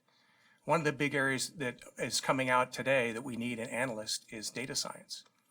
Everything that we're teaching now at Mercyhurst is about teaching the analyst to understand data, use tools to process information, determine what the variables are, find out where you collect information on the variables, and eventually be able to analyze that information to get some bit of risk that you can give to a decision maker for decision, so they can understand the risk and understand where to apply resources, because we're always limited on resources. Well, obviously, I'm very familiar with the work you do. I'm just kind of curious, as a matter of course instruction, do you embed any bioterrorism tabletops, any bioterrorism scenarios into your education, either undergraduate or graduate level? As a tool? Yes, at the undergraduate and graduate level, we have courses in WMD, but they're treated as a triumvirate. They're not individually focused. I'm very familiar with many of your graduates who either work for alphabet agencies or the private sector. You get a job as soon as you leave. Well done. My inquiry, thank you for referring to this. We're very proud of the document. Obviously, you and your colleagues on the panel have read it. The sobering narrative we got from Dr. Kerr and your testimony, do you care to offer an opinion as to why, since this has been widely distributed, widely read, highly praised, the White House is all over it, we got a strategy, is there an inertia in the DNI to move in this direction? Are they opposed? It's an opinion. Are they opposed to it? Do they think they have it covered? I mean, from your perspective, if you care to share that opinion, What do you think of it? What's going on there? Well, the director for Biodefense Strategy at the DNI is a GS-15 level position, and it is vacant. Say again? It's vacant. It's a vacant position. So I think that, Governor, your assessment is right. It has to do with what Dr. Kerr, I'll just say Dr. Kerr did a great job talking about what happened a few years ago. It's leadership. It's having a champion for biodefense and biointelligence at the DNI level. Separating biointelligence and biodefense out from WMD, from the chemical, biological, radiological, and nuclear disciplines is very difficult because, as you say, as Dr. Kerr so aptly put it, then you have to have a NIM for nuclear and a NIM for chem and a NIM for, bio is different. It has a different impact to our people. It has a different way of addressing the solution. It is multidisciplinary. It involves universities, think tanks. It involves cattlemen. It involves the Department of Agriculture. It involves pharmaceutical companies. It involves our allies, and anyone who can put that all together and lead from the front. From the Director of National Intelligence has got to be a super incredible person. And unfortunately, that champion retired. Maybe we got to pay a visit. To the DNI. Is that what you mean? Pay a visit to the DNI. It's a good idea. Another former senator, Senator Daschle. Well, thank you, each of you, for your fantastic insights and testimony. I guess I would just like to ask, as we end this day and think about the role of the Blue Ribbon Study Panel and our hope that we could be catalytic in finding that leadership, what advice you'd have for us? How can we help you? How can we help elevate? How can we help find ways with which to create more opportunities for meaningful leadership and direction and implementation of this plan? What is it we're not doing, or what is it you'd like to see us do more of in order to do what we all want to see happen in this country? I'd like to ask each of you if you could give me your answer to that question. Senator Daschle, I think it's an interesting question. The intelligence community responds to leaders. It responds to questions from leaders, decision makers. So the priorities that are established across the community are a function of what leaders want information on and where they perceive the risk to be. So if we can articulate the message of what the real threat is in terms of disease and fighting disease, but also the impact of those things that are man causes, whether it's an accident or on purpose, we have to be prepared for that. And if we can articulate the threat to a level that gets the leadership to ask the questions, the money will follow and the work will occur. I mean, that's the way the community works, I think. Thank you very much, Dr. Miguel. Dr. Kerr? Thank you, because that's actually a great setup. The intelligence cycle is driven by senior leadership asking questions. And so, the entire basis of basically the pyramid starts with the most senior people asking the questions. And those might be the difficult questions. We often talk about that, when we were sitting in the NSC, you could ask a question to the intelligence community. If they have the answer, they had one of the most robust mechanisms of gathering the information, putting it together, synthesizing it, and returning it to the customer. If they didn't, depending on where you fell in that seniority, the collection apparatus was activated in order to go get those questions. And so, that entire process by your panel making the recommendations that there needs to be improvements in that entire cycle to basically re-energize it again with the resources to be able to answer the questions has been very powerful to date. And so it's now, again, reminding the senior leadership that this is a real and present imminent threat. And that's something that I don't think people who live outside of the community think about day in and day out. Mandate for the Thank you. Thank you very much. Ms. Whalen? I would say one of the things that the Blue Ribbon Study Panel talks about throughout all of its recommendations is public awareness. The leadership piece of this is paramount in all of these recommendations, and obvious by the panel that we have assembled here. There's an incredible interest in this, but public awareness and making our leaders understand what that threat is, as Dr. Kerr was saying, understanding what that threat is and how it can harm us. What is the duty to warn? What is the government's mission and role, the duty to warn our critical infrastructure? For example, the H1N7 virus, World Health Organization, I think it has a 40% death rate.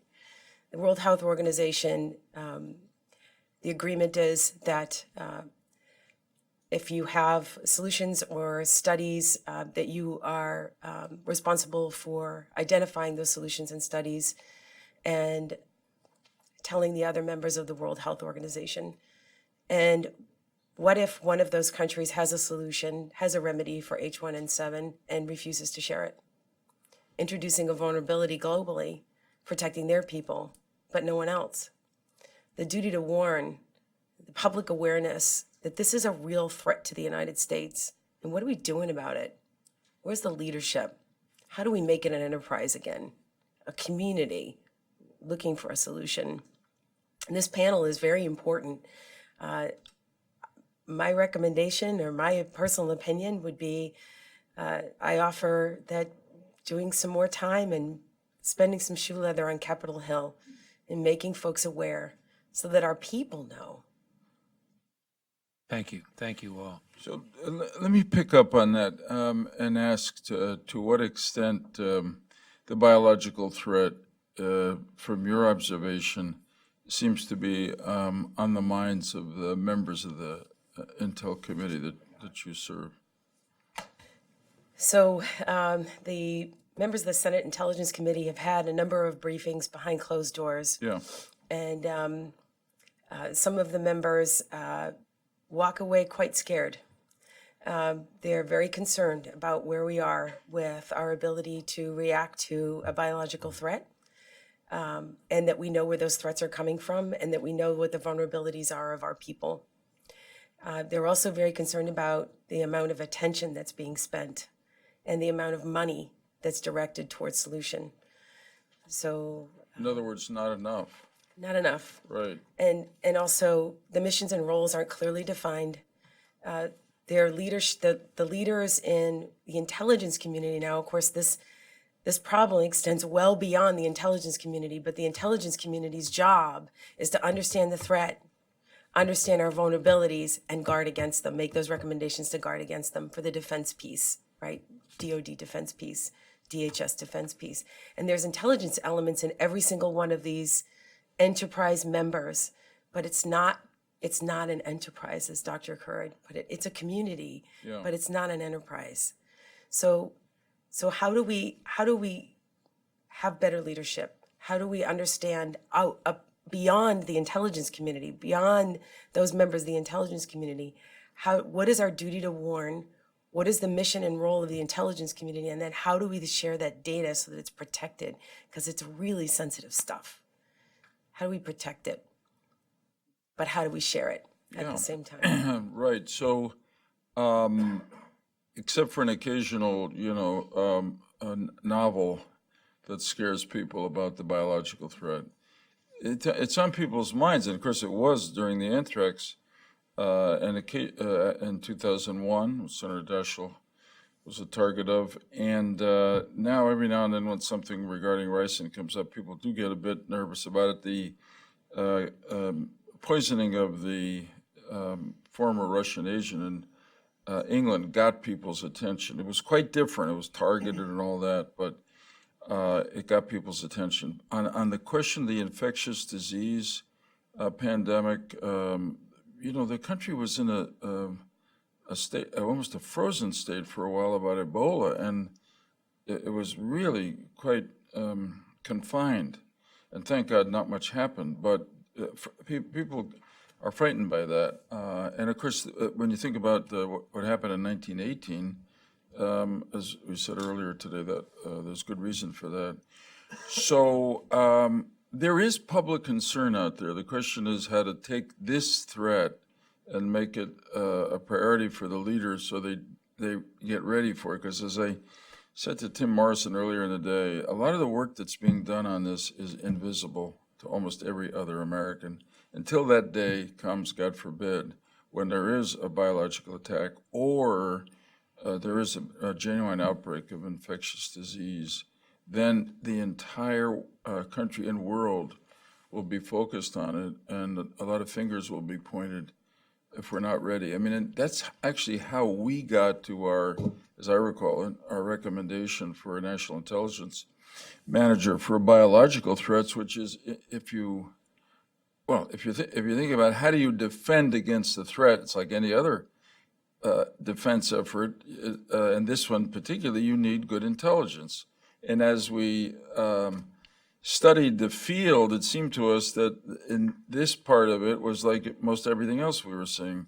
There was actually some work going on, and some of it focused on biological threats, some of it coincidental to intelligence work that was being done, for instance, on the terrorist threat. So you might come across something that suggested that this terrorist group was beginning to get interested in perhaps committing resources to developing biological weapons, but there was no coordination, and there was not a real awareness across the intelligence community of how much money was being spent or where it was being spent. So, in some ways, consistent at a more targeted level with the suggestion that we made that government-wide, this all report up to a leader. And that in our case of our report, the vice president, we said we recommended a national intelligence manager for biological threats in the office of the director of national intelligence to do two things generally. One was to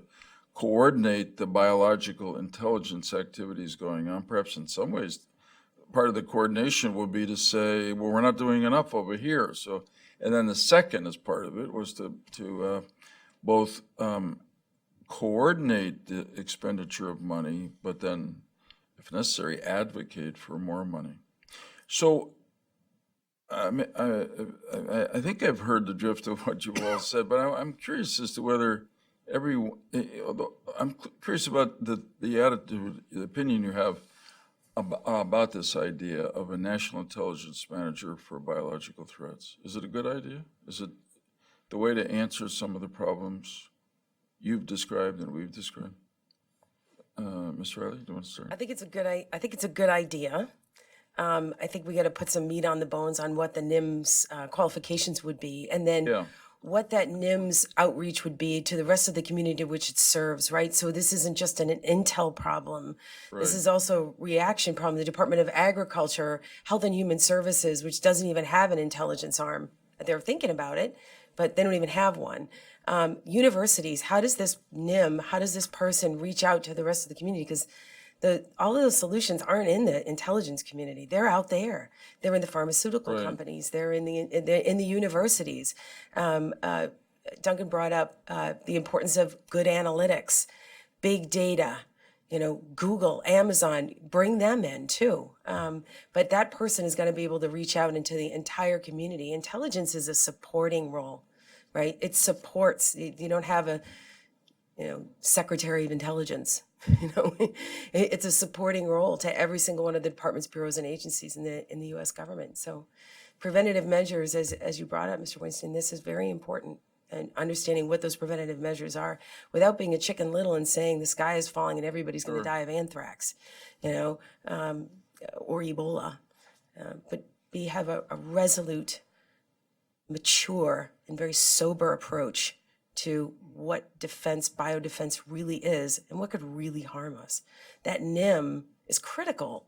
Having that central point inside the intelligence community is critical, but that person has got to be able to reach outside the intelligence community. So should they reside inside the executive office of the president? Should they be in the director of national intelligence? Where that position is something that maybe we should chat about. Okay, that's great. Dean McGill, how do you feel about the idea? So if it's properly resourced and properly led, we have the leadership that wants that. Right. Then it makes perfect sense because the NIM allows you to develop your discrete intelligence topic and allows you to appropriate the resources and requirements across the various components within the community. What's interesting today, there are a number of bioactivities in the community. They exist everywhere. The problem is they're In the discrete. intelligence In the community, intelligence right. community, but they're discrete. They're Right. serving a specific purpose for a specific customer. They're not being coordinated. Somebody has to coordinate that to make it effectively a discrete intelligence topic. And that's where you have to go in the end, I think. But it takes the leader to ask the question. Sure. You have to have the question. Dr. Kerr? I would agree with everything that has been said thus far. And in the current Office of the Director of National Intelligence structure, the authorities resident in the NIM are the capabilities that are required in terms of being able to mobilize, coordinate, and communicate between the collection, analytic, and S&T capabilities. I could not agree more, though, that in terms of any other discipline that I can think of over which currently the NIMs have dominion, bio is the one where even the United States government does not have the wealth of expertise that is required to completely assess both risk and threat. The intelligence community is responsible for that threat component. And so having someone who is able to marshal the capabilities, assets, and resources of the intelligence community while being able to leverage the outside expertise is absolutely critical.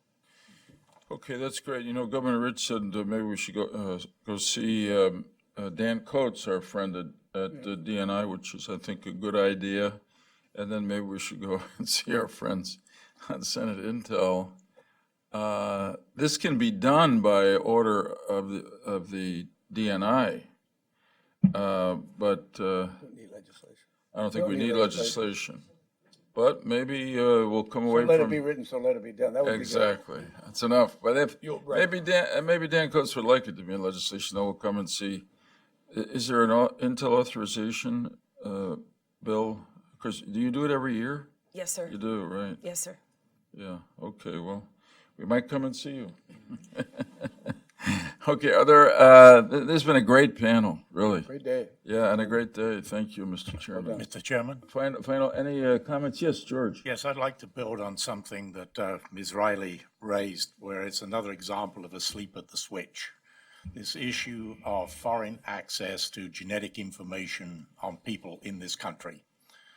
Apart from the security of the databases, whether it be in healthcare or 23andMe and Ancestry.com, the following obviously is an unclassified comment. All this information is available in the public literature, and that is the question of a Chinese company called iCarbonX. iCarbonX is a consortium of $600 million invested in it by individuals who have known association with the Chinese government and the PLA.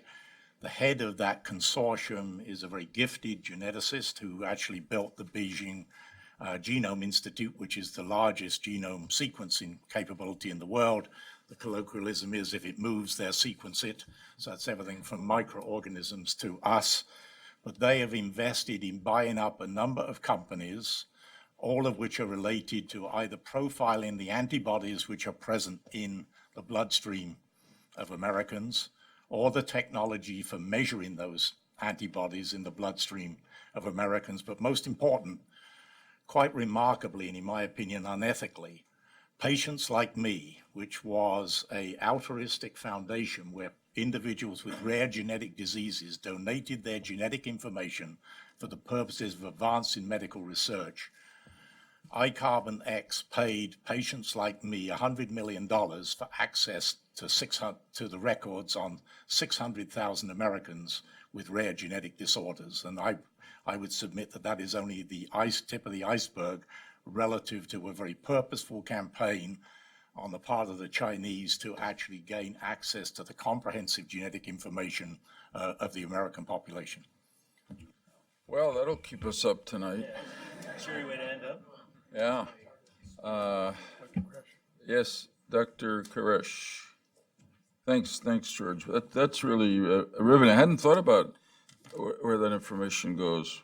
They now have information on my wife, who went to one of We're those. creating our own vulnerabilities. Pardon? We're creating our own vulnerabilities. Yeah, yeah. Yeah, and Really? actually, my question just aligned with Dr. Post on that same thing, and I do want to first thank you for being honest and sharing that information. The panels have gotten better and better all day long. Well, that was not meant to be disparaging, but they're all been great. But thank you, and Chief Rowlett, thanks for sharing your adenovirus with us too. And mentioning cows and chickens, that's always a great thing, because this group certainly wants to pull that together.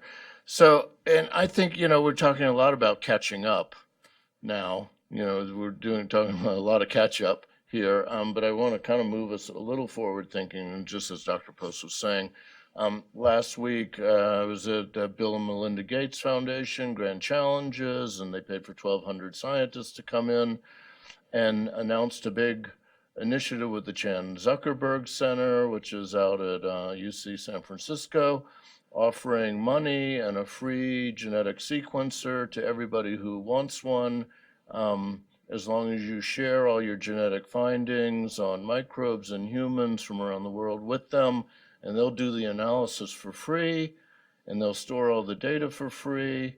And when asked what the business model, they said, oh, it's just for human well-being and goodness, just like Facebook is to make friends, that business model. And so that's going forward. I mean, CRISPR-Cas9 is, now we're years old and we're trying to deal with that. So my question to you is, what's our forward thinking on some of this? Bioinformatics as a bio threat really is, I think, where we're going on this. So what should we be Again, doing it's there? public awareness. It's the second and third order effects of things like this that affect our population. So you can buy a gene editing tool on the internet for like $90 now. So you can do it at home in your kitchen.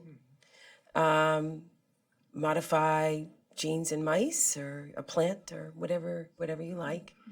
That's pretty scary, isn't it?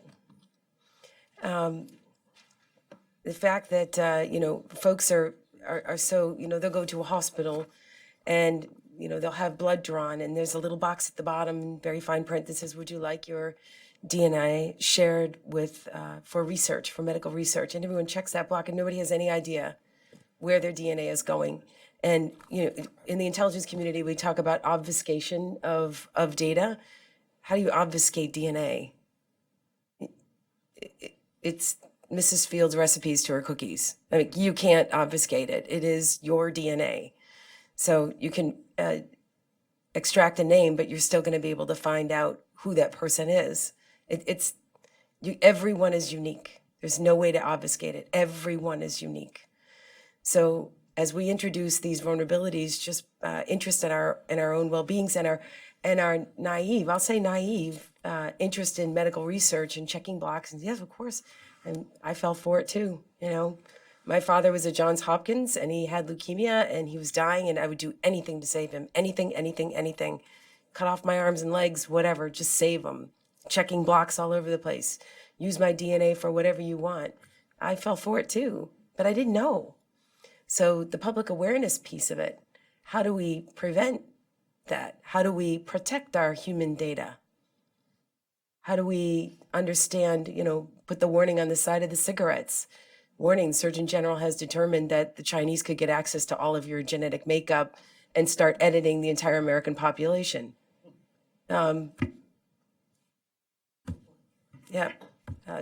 Big fear. That's the next bipartisan study panel that will be created. Other final, Governor Ridge, or anybody else on the? Scooter. Yes, Scooter, Libby.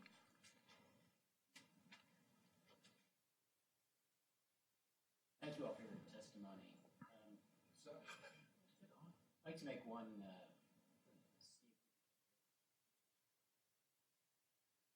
during the Cold War, we spent a lot of intelligence community efforts to avoid strategic surprise. We thought we knew pretty much what the Soviet nuclear arsenal was. To a lesser extent, we thought we knew something. If what we knew about the Soviet nuclear arsenal was a 10. Scale of 1 to 10, what's our ability to rank strategic surprise the country's type of technology? Could you hear me?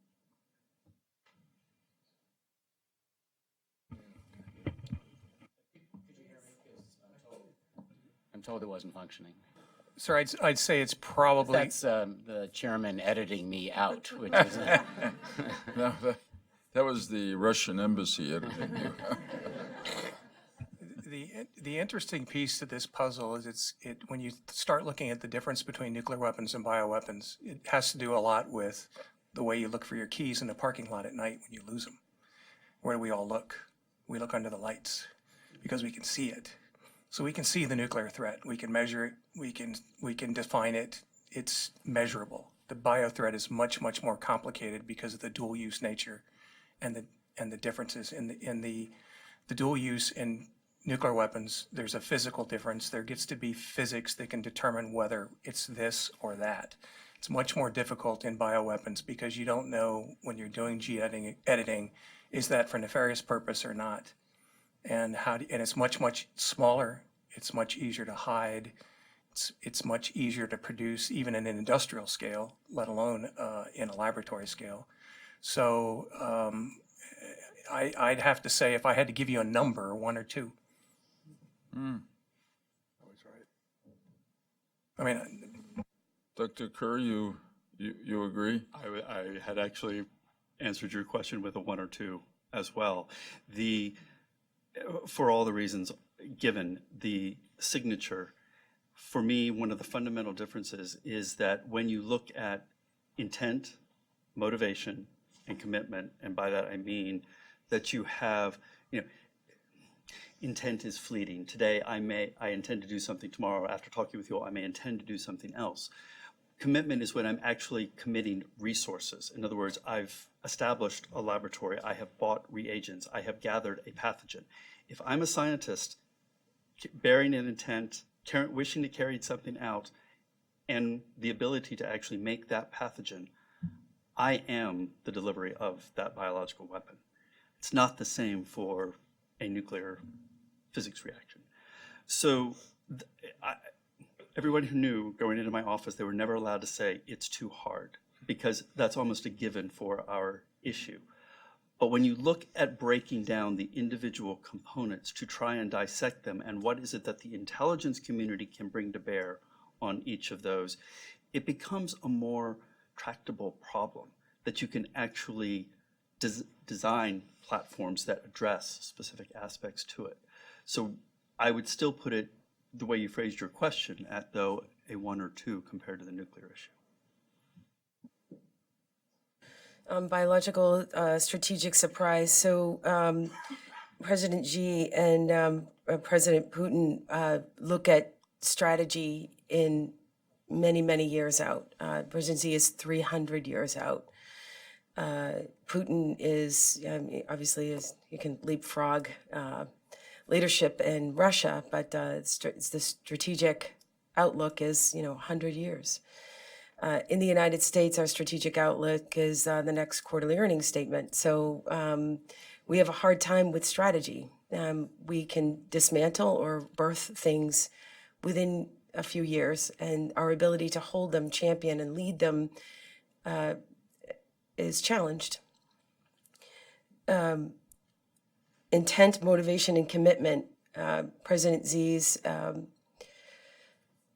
One Belt, One Road initiative, or RBI as it's now, Road and Belt Initiative, identifies how the Chinese are taking a page out of the United States playbook, and they're having a global footprint.